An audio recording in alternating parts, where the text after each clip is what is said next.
What is up, guys? My name is Sid Karigan, and we are back on F124 Driver Career. This is Season 1, Episode 15 for the Qatar Grand Prix. Coming up.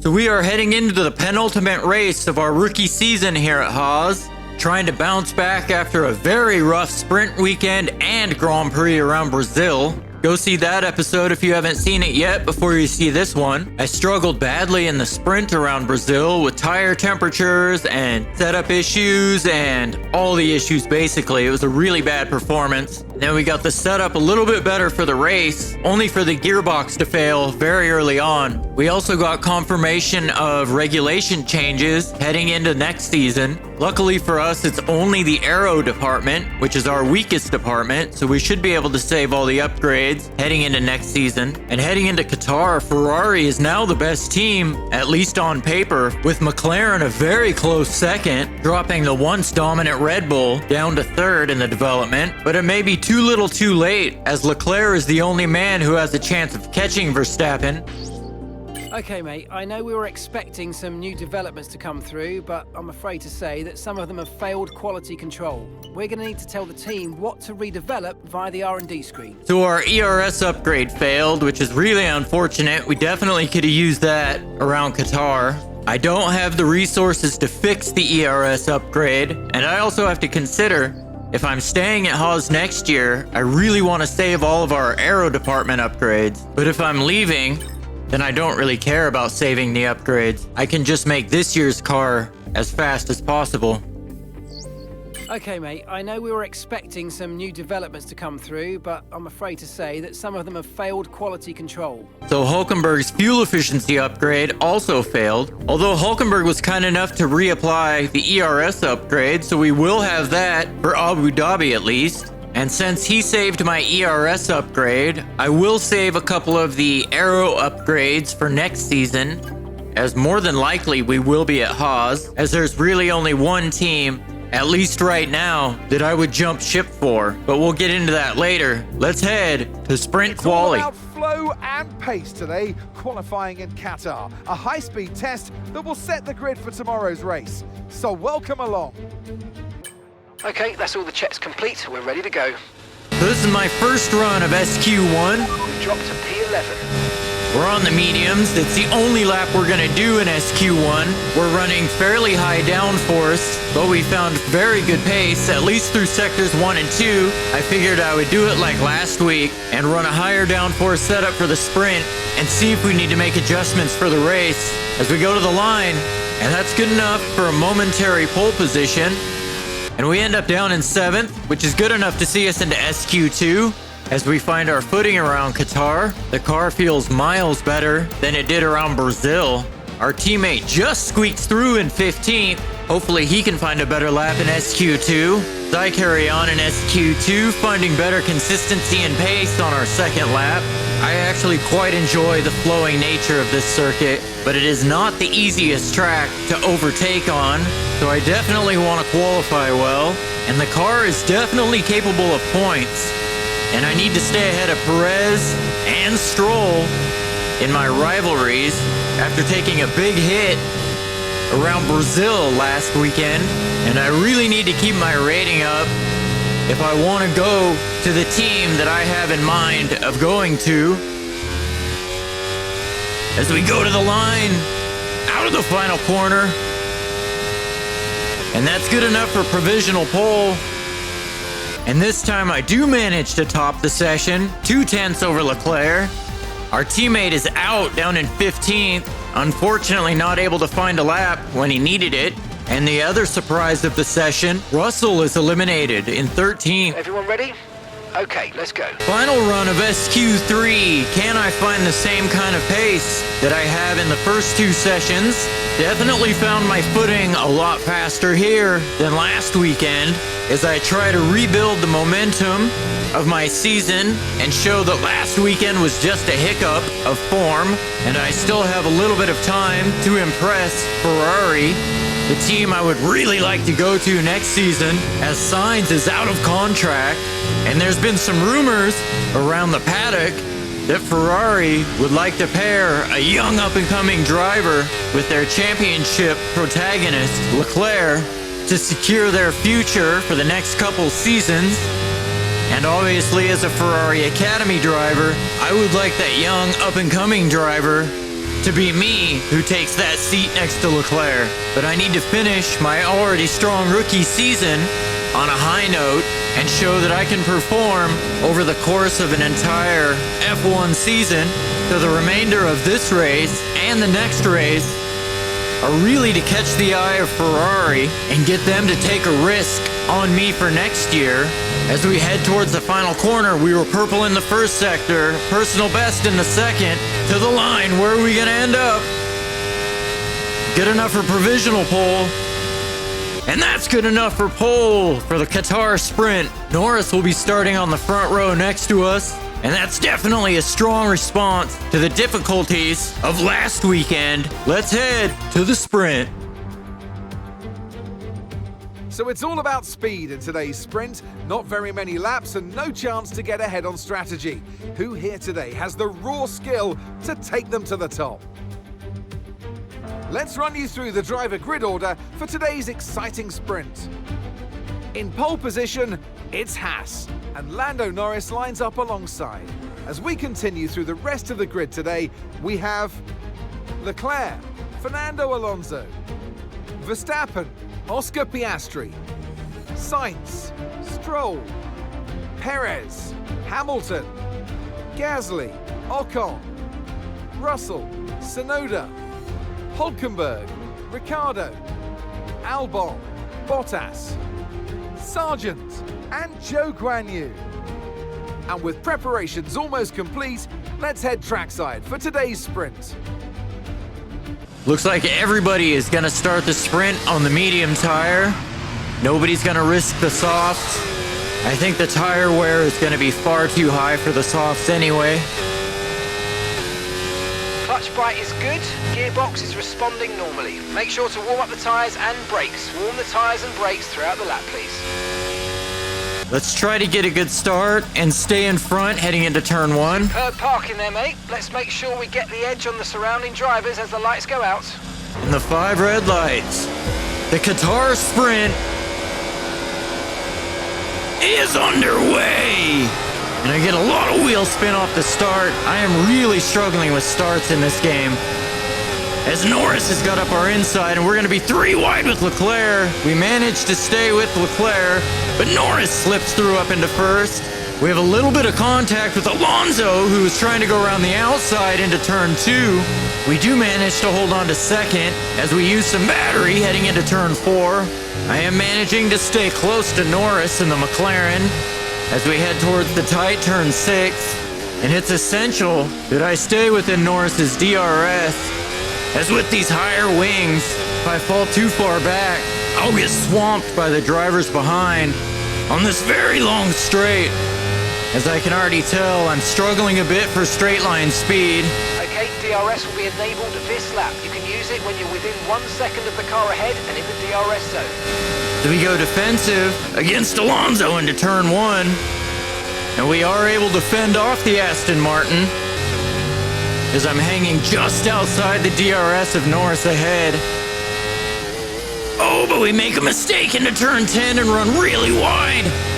And that's going to allow Alonso through. Okay, we lost the position. Try to keep focus. And as we head down the DRS straight on lap 3, Leclerc gets through with DRS. Leclerc is stacking Alonso for second into the first corner. Do manage to fend off Piastri in the second McLaren, but Verstappen just taps the rear end of our car and nearly spins us.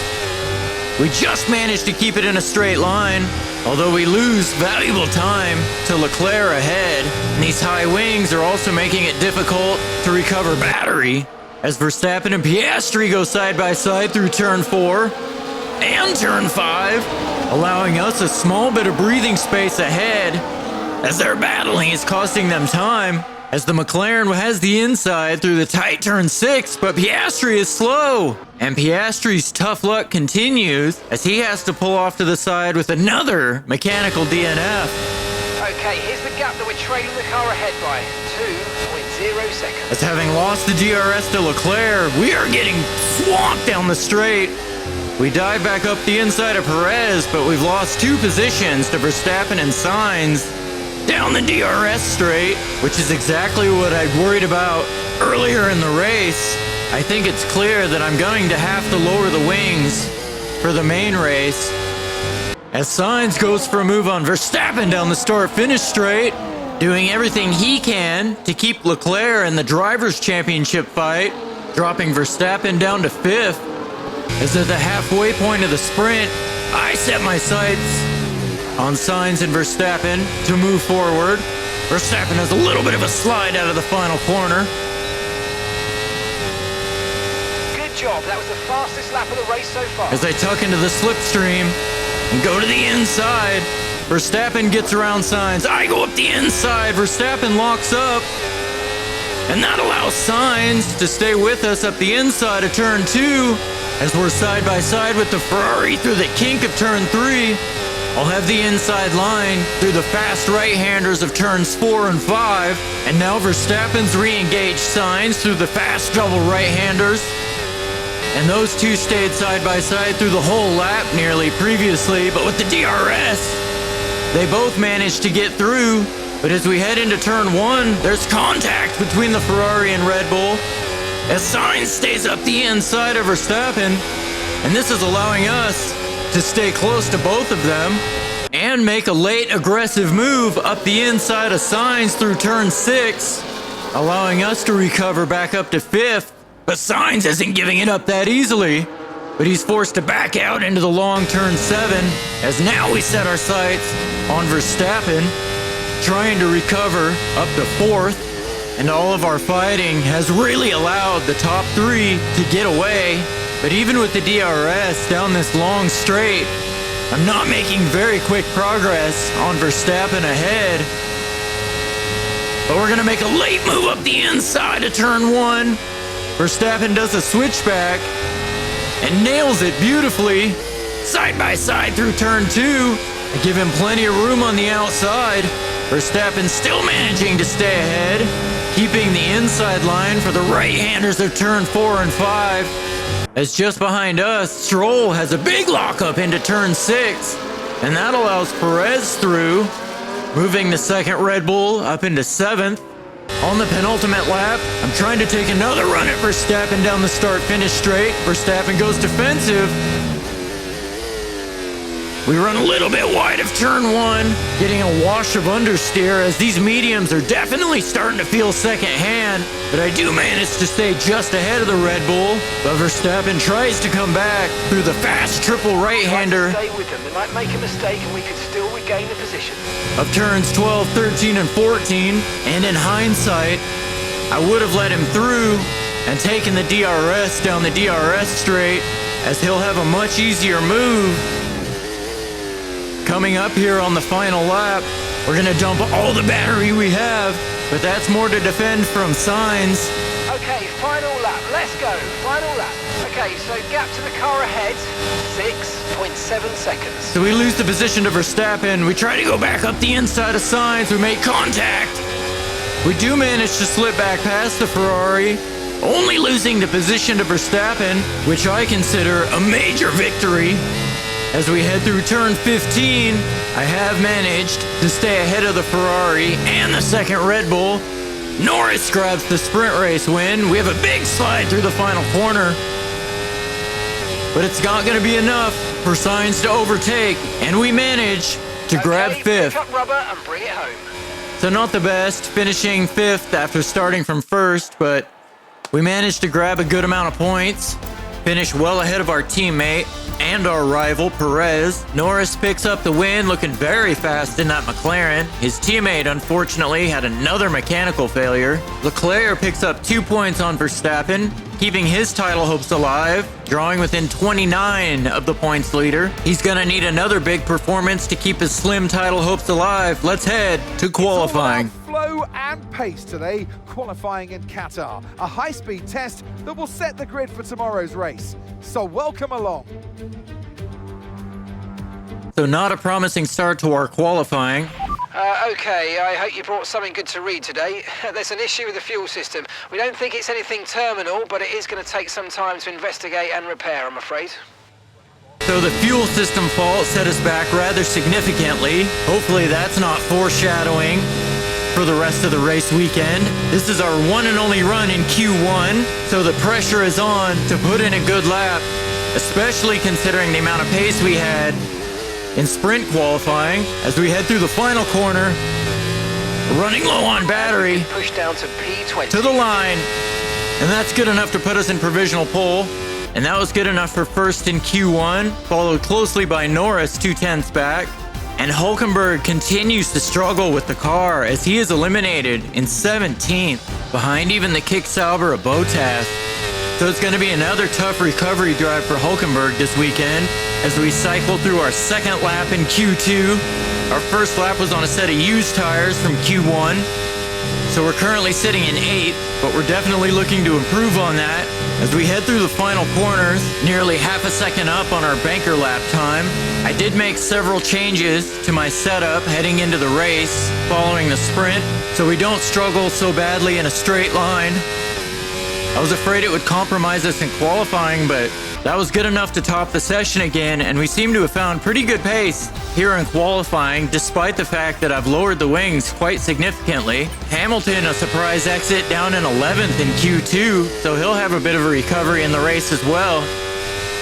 As we take on our final lap here in Q3, again, our banker lap was done on used tires, this time from Q2, so we definitely need an improvement on a new set of tires if we want to start anywhere near the front, and qualifying on this circuit is actually quite important as there's not a lot of places to overtake other than the one DRS zone, the start-finish straight, and into turn 1. I am 3/10ths up, finding marginal improvement on my banker lap, but this lap has definitely been scruffier than my runs in Q1 and 2 as we get some understeer through the final corner. We head to the line. What's it gonna be? Well, it's good enough for provisional pole for now, but there are some cars on hot laps behind, and it is good enough for pole. That's surprising. That lap did not feel great. Guess the track evolution had just plateaued a little bit, so we are able to get pole. Let's see if we can do a better job of keeping it than we did in the sprint. Let's head to the grid. We're under the lights once again here in Qatar. Last year we took a year off due to a small footballing tournament that was being hosted, but it's all excitement on the track now. So we're back here in Lusail, and this is the track map. 3.34 miles, 16 turns, and just one DRS zone out of turn 16. It's already a fast and flowing track after all. There's a good overtaking opportunity with DRS though, through the long straight and into turn 1. Before we begin, let's take a quick look at the grid lineup for today's race. In pole position, it's Haas, and it's Charles Leclerc in P2. Considering the rest of the grid, we have Fernando Alonso, Norris, Oscar Piastri, Stroll, Russell, Perez, Gasly, Ocon, Verstappen, Bottas, Sainz, Hulkenberg, Albon, Sargent, Hamilton, Tsunoda, Ricciardo, and Zhou Guanyu. It's almost time for those 5 red lights to go out then. Let's see who can prevail today. So I will be doing the medium-hard strategy. It looks like most of the grid will be doing the medium-hard strategy. I did save a new set of softs if there's a safety car late, so we do have that in our back pocket. Okay, so our system checks are good. We need to stay in formation and start bringing the car up to temperature, please. Get some load into the tyres and work the brakes. We want them nice and warm by the end of this lap. Got to keep an eye on the tire wear around here. It's very high. Strategy could play a big part of this race, depending on when people pit. The undercut could be huge. Okay, incredible parking there. Nice one. That's going to give you the edge if you can get good launch as the race starts. So Haas's first pole position since 2022 Brazil, the Qatar Grand Prix, is underway. We get a bit of wheel spin off the launch. Leclerc gets a monster start, taking over the lead of the race. As Alonso tries to go up our inside into the first corner, I'm leaving him room, but he made a bit of contact at the rear of our car. We are able to hold on to second, as it was 3 wide between Stroll and the McLarens momentarily behind. Both McLarens have gotten through, and they're up into 4th and 5th, as Piastri tries to recover from the DNF in the sprint race, as I'm fighting to stay within the DRS of Leclerc, feeling out the grip with the higher fuel and lower wings. Just behind me, Norris is challenging Alonso for 3rd, trying to go up the inside through the back-to-back right-handers of turn 4 and 5, down towards the hairpin, and Alonso is able to cling on to 3rd, pushing Norris wide through the exit of the tight turn 6, but that's going to give Norris the inside through the long right-hander of turn 7, and all this battling is giving myself and Leclerc a gap to get away. They are still side by side, with Norris finally finishing off the move through the fast right-hander of turn 12. And as we head onto the 3rd lap, I have managed to stay within the DRS of Leclerc, and all that battling between Norris and Alonso has opened up a near 2-second gap, taking any pressure off us from behind for the moment, and letting Leclerc just drag us along in the faster Ferrari, and our lower wings are allowing us to be much more competitive down that long start-finish straight, as we've opened up a bigger gap to Alonso. Here as we go through turn 15 on the end of lap 3, we are closing to the back of Leclerc, and with plenty of battery, we might have a run on Leclerc down the start-finish straight. We are going to use a little bit of that battery, tuck into Leclerc's slipstream. These lower wings definitely giving us a better shot of attacking down the long straight. But we go deep into the first corner, and Leclerc pulls off a beautiful switchback through the first corner, and I'm not going to fight him too much. I'm just going to go back to recharging the battery. I don't want to lose time to Alonso fighting Leclerc, as on lap 4, we're seeing an intense battle between Sainz and Ocon for the final points-paying position. The second Ferrari definitely doesn't seem to have the pace of Leclerc today, fighting for the bottom end of the points with an Alpine. Into the hairpin, battling between Sainz and Ocon is allowing our teammate in 14th to close right up to the back of this fight, nearly into the point, as Sainz finishes off the move and maintains 10th. Onto the 5th lap, and I'm in Leclerc's slipstream. Okay, so we're leading our teammate by 7.5 seconds. Using the DRS and a bit of battery, we are able to get past the Ferrari and up into the lead of the race. And on to lap 6, Piastri's under pressure in 3rd from his teammate and Alonso. As they look to go 3 wide into the first corner, Norris sweeps around the outside, Alonso goes up the inside, and Norris is up into 3rd, with Alonso capturing 4th, dropping Piastri down to 5th, and showing that you do not want to be without DRS down that straight. As we head on to lap 7, Leclerc is starting to put pressure on us from behind. We get a good run out of the final corner. I will use a little bit of battery to defend, but I mostly just don't want to fight Leclerc too hard and lose time to Alonso, Norris, and Piastri behind. But we go side by side through the first corner. Leave room for Leclerc on the outside, but he backs out of it. And it doesn't matter to me per se who's leading right now. I'd be happy to DRS share with Leclerc in order to maintain that gap back to Alonso and the McLarens. But I don't know how keen Leclerc is to that way of thinking, as I have a big snap of oversteer on the exit of turn 5, and that'll invite Leclerc to attack me again. And as I come to the end of lap 7, Leclerc had attacked me several points throughout that lap. Okay, some information on Norris. Okay, they're slowing down. It seems like there's some kind of problem with their car. And allowed Alonso to close to within a second. And we've now invited the Aston Martin into this fight as Leclerc goes through with the DRS, and Alonso has dragged Piastri up with him.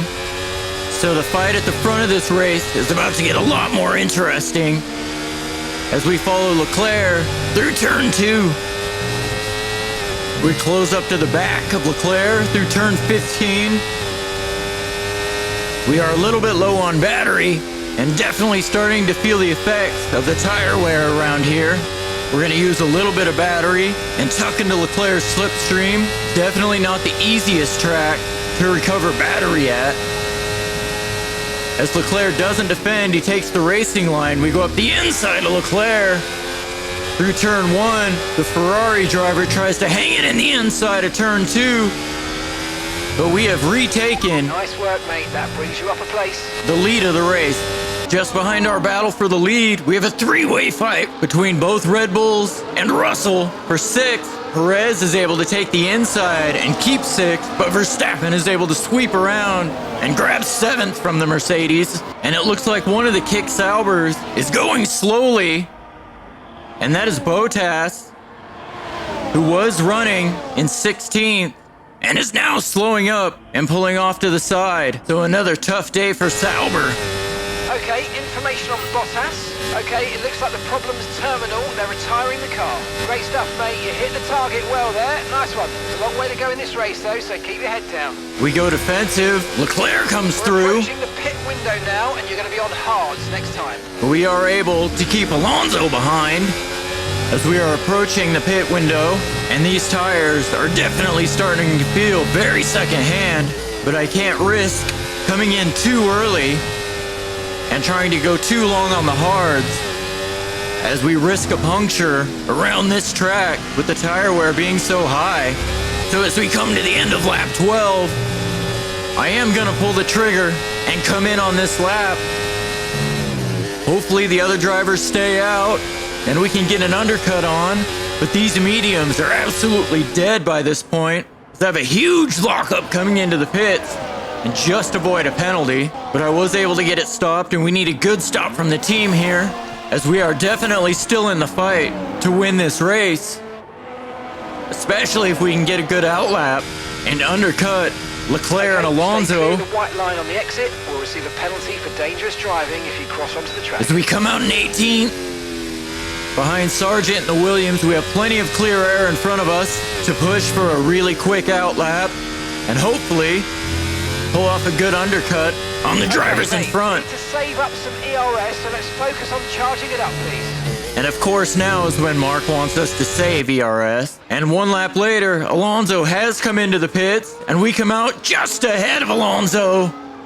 So we didn't get a big undercut, but we do come out ahead of the Aston Martin after his pit stop. But we make a mistake and have a huge snap of oversteer on the exit of turn 6, allowing Alonso to close up even further. But we are able to just stay ahead of the Aston Martin driver. So gap to the car ahead, 2.8 seconds. So as we head on to lap 15, the rest of the cars are making their stops. Alonso will have the DRS and take over what'll be 5th on track. But it looks like Sainz and a couple of other cars haven't made their stops yet. So this should be provisional 1st and 2nd, as Leclerc has just come out of the pits, 2 seconds behind Alonso and I. And as I chase Alonso through turn 10, I have managed to recoup a decent amount of battery. You hit that target, that sets us up nicely for the rest of this race. And we made Mark happy by saving battery, sticking close to Alonso. We should be able to attack Alonso down the start-finish straight, as Sainz finally comes in for his pit stop, as does Perez, as does Russell. So as we head through the final corner, the fight between Alonso and I is now for the lead of the race. We'll need to keep an eye on those guys who stopped late, as they will try to charge through on the much fresher tires. The fastest lap of the race. As with the DRS and a little bit of battery, Alonso goes defensive and is able to hold on to the lead, as we weren't able to sweep around the outside of turn 1, as Alonso has really good pace. He set the fastest lap without the benefit of DRS. One lap later, we are closing up to the back of Alonso. We go up the inside and retake the lead of the race through turn 1 and further back. It looks like Ferrari has got the strategy wrong, allowing Leclerc to get undercut by both Red Bulls and dropping him all the way down to 6th. He will be on the fresher tires at the end of the race, but this is not the easiest circuit to overtake at. as I make a bit of a mistake on the exit of turn 10, running a little bit wide onto the curb. And that's going to invite Alonso to try to stick a nose up the inside. You have to use a little bit of battery to dissuade him from attacking, as we do not need battling through these high-speed corners, as I really don't want to allow Piastri into this fight for the lead. I was fortunate that Ferrari's bad strategy call has dropped Leclerc out of this fight, for the moment at least. I only have to worry about DRS sharing with Alonso, as we use a little bit of battery to make sure we don't fall too far behind. Alonso goes through without too much fighting. And now we just need to stay close to the Aston Martin and trade positions on the next lap and try to keep Piastri in the McLaren out of this fight as long as we can. And our plan is working so far. Piastri is just out of DRS range. I don't know that we'll be able to keep him out for the rest of the race, but we're going to do our best, as I have a bit of a lockup and some understeer into the final corner, which is not what I needed. We're going to dump a little bit of battery, go into hot lap mode, tuck into the slipstream of Alonso. Alonso does not go defensive. He's going to stay on the racing line. We go up the inside into the first corner. Alonso's going to try the switchback, but we cut it off, having learned our lesson from Leclerc earlier in the race. By lap 20, Piastri has joined the fight for the win, as Alonso and Piastri will both have the DRS. Alonso goes defensive on Piastri. We're dumping battery, trying not to fall down to third, as Alonso's going to take the outside line. As we go side by side through the first corner, we are able to fend off the Aston Martin, as Piastri looks to just be biding his time in third. As we head to the end of lap 21, we are going to be under intense pressure from Alonso and Piastri. Verstappen will get the DRS off Piastri as well, as he has fought his way towards the front of this race. And that's really bad news for Leclerc, who is now fallen behind Perez down in 6th. As we're defensive, we allow Alonso through. We're going to go back to the racing. No. Not again. There's smoke billowing out of the back of our... We are out again. That's the third DNF in like 4 races. Come on, this one really hurts, as we had a chance to win this race. We had really good pace today. Oh, that's disappointing. And that's gonna hurt our recognition and our rating at the end of the season, when we really need those numbers to be high. Especially if we want Ferrari to notice us. And so the celebrations begin, and well-earned they are indeed.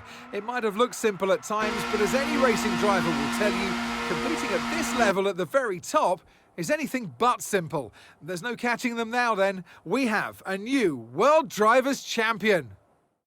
And it's the checkered flag for your Grand Prix race winner, Oscar Piastri. You always look back at a race like this and think, if I'd just made that mistake there or locked up here, there would have been contact. And every one of those overtakes is a moment where you have to absolutely nail it, perfect it, and that's exactly what they were able to do today. Great stuff indeed. Our drivers are making their way out for the podium celebrations, and it's going to be McLaren picking up the winner's trophy. Congratulations to the entire team for that fantastic performance.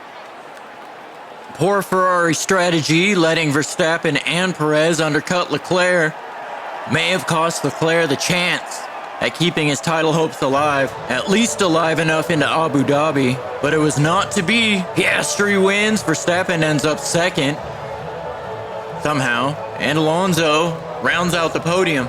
So Piastri's first win of the season, that gives a win apiece for each of the McLaren drivers. Our teammate finishes down in 13th, so no points again for the team in the constructors. And that is the third DNF in 4 races at Monza, Brazil, and now here at Qatar. It's a bit of a nightmare ending to our rookie season here at Haas. We'll look to close it out stronger in Abu Dhabi. This is a tough one to swallow, as we had 2 pole positions and I wasn't able to convert either one into my second win of the season. and only bringing home 5 points from the sprint. As we fall 4 points behind Perez in our rivalry with the second Red Bull driver, we'll have to find a way to close that gap in Abu Dhabi. And even more insulting, we fall behind Stroll in our ratings rivalry with another DNF, killing our rating through no real fault of our own, just a real bad string of luck over the last several races. We do maintain our 6 percentage point gap over Hulkenberg in the recognition department. At one point it was 8 before all the failures happened. And we did manage to accomplish all of our specialist goals over the weekend, regardless of the failure. It took away a potential win. And at the very least, we could have gotten a podium in that race if it weren't for the failure of our internal combustion engine. The only bright side being that we won't have to take any penalties at Abu Dhabi, as we do have a fresh engine that we can use for that race. Anyway, guys, that's all I have for this week. I'll see you next week for the finale at Abu Dhabi. Goodbye.